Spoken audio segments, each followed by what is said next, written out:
The answer is both. Every so often I get asked why I play Microsoft Flight Simulator. The question is presented something like this, and you've probably seen people say this in the comments section. Are you just playing to sightsee, or do you play for the sim experience? The answer is probably obvious to many of you, but it is indeed both. And that's doubly so when it comes to Microsoft Flight Simulator 2024, although I'll straight up say that lately I've been leaning more towards sightseeing. Now, here we are flying over the Lake District, the most mountainous national park in England. Immediately, you'll notice some of the new features in the latest edition of the sim, most obviously the use of seasons, made clear here by winter trees, not to mention the snow. Now, in a moment, I'm going to show you some of the other new features, some of which, well, I'd be lost without. This video is sponsored. If you haven't yet had a chance to check out Microsoft Flight Simulator 2024, it is available on PC Game Pass along with many other high-quality games. My thanks to PC Game Pass for sponsoring this video. Do check out the details in the video description to find out more. So, one of those new features in MSFS 2024 is Action Replay. Although the previous version of the sim did have a basic version of this, it wasn't anywhere near as seamlessly integrated as this version. As you can see, using it is extremely simple. I've been recording this flight that you are actually watching. Now, I'm going to end the recording and save it. This flight then gets added into a list of previously saved flights, which I can load back in. Pressing the play button puts me back at the start of the flight.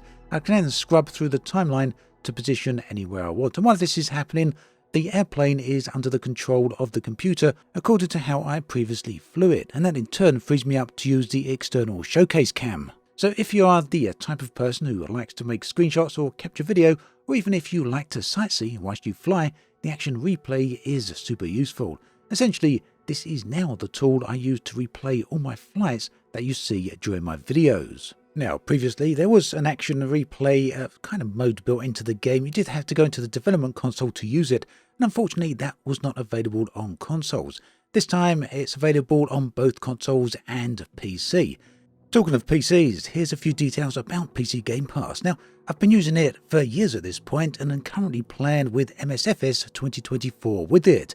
It's a service that complements PC gamers very well, giving access to a wide range of games for a low monthly subscription. Not only that, many brand new games are available on day one as soon as they launch, so that means you can play them without buying them. There's also many other games, including a large library of existing PC games.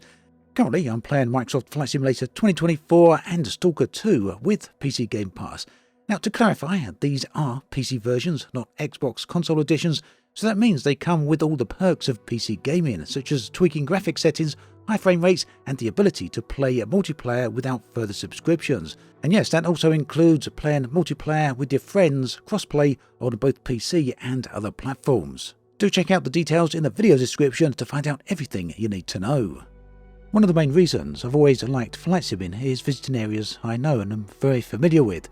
There's something about flying over these areas in-game and seeing and experiencing them from an entirely different perspective. This then is something where Microsoft Flight Simulator 2024 excels, and here I'm flying over another of the UK national parks, and this one is the North York Moors. Now, I've highlighted it a few times in the past before in other videos, but I want to take a look here from a different perspective. Incidentally, the aircraft I'm flying is super interesting, and it's actually perfect for the objective I have in mind. It's the Joby Air Taxi, an electric VTOL craft that is designed for urban flight. It has a top speed of 200 miles per hour and a range of around 150 miles per hour. Now, the vertical takeoff and landing aspect is perfect here because it means I can land anywhere very easily, and it's actually better for this purpose than a helicopter. So the area I just flew over is known as High Cliff. It's an iconic landscape feature on the edge of the North York Moors, and an area I frequently visit. Today, I want to use one of MSFS 2024's new features, the ability to leave the craft and walk around. And yes, this means I can walk along the very same pathways and trails I do in real life, along with, of course, changing the time and weather. So the recreation of this area is accurate enough that anyone familiar with it would almost certainly recognize it. The view from the top is equally stunning as we look over the historic town of Gisborne. Another of my favourite locations is quite deep into the moors themselves, near the smaller village of Danby. Tucked away on a nearby hill is Danby Beacon.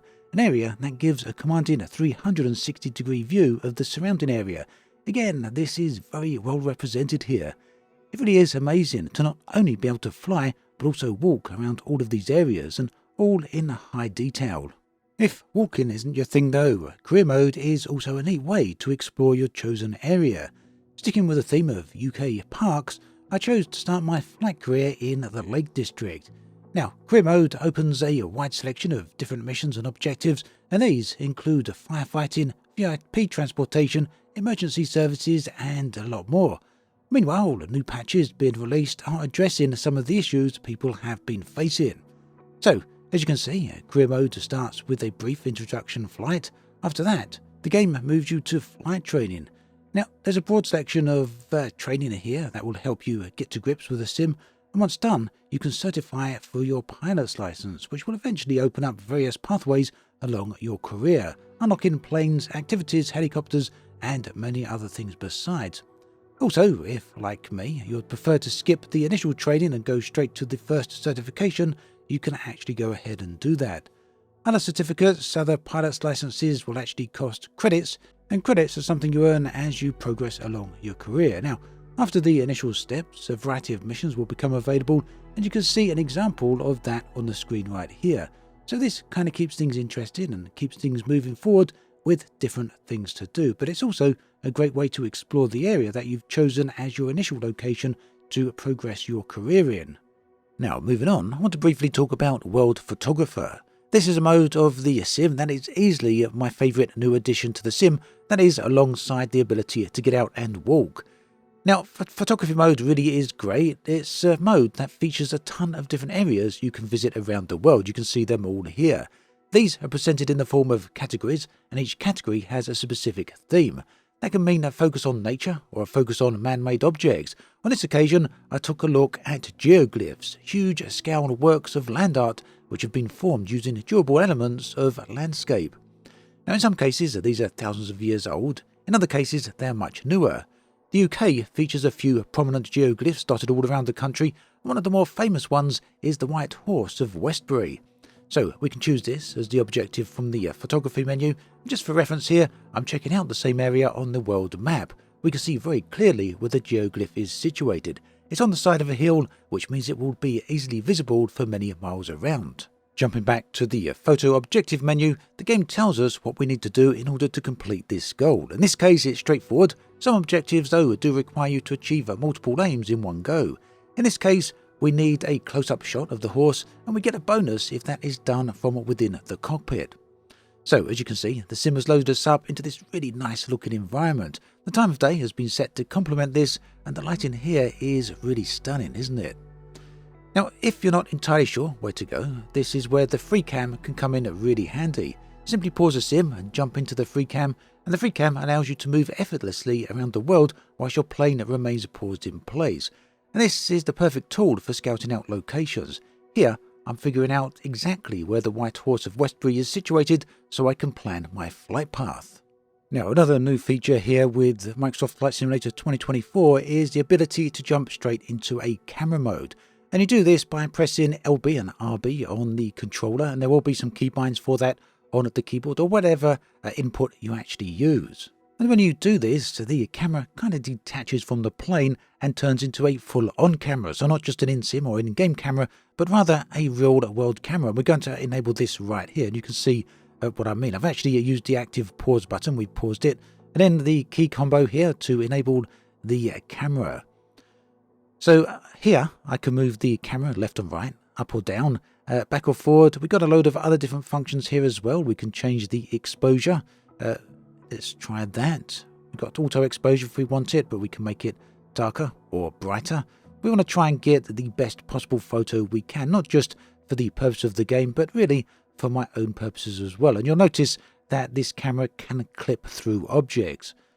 So yeah, that can be pretty useful, but we don't want that. We want to take the photo from directly inside the cockpit. We got the perfect angle here, I feel, and I'm just going to take that photo right now. The photo will then get assessed by the game, and we'll see, yep, perfectly fine, objective complete.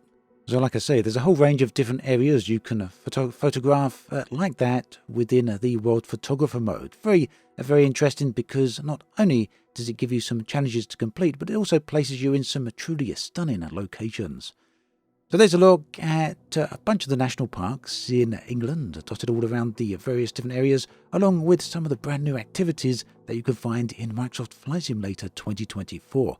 Also, do be sure to check this out on PC Game Pass, because, like I say, not only does that enable you to fly this sim pretty much straight away, but it also comes with a load of other perks, including a load of other new games, many hundreds in fact. Check out the links in the video description to find out more.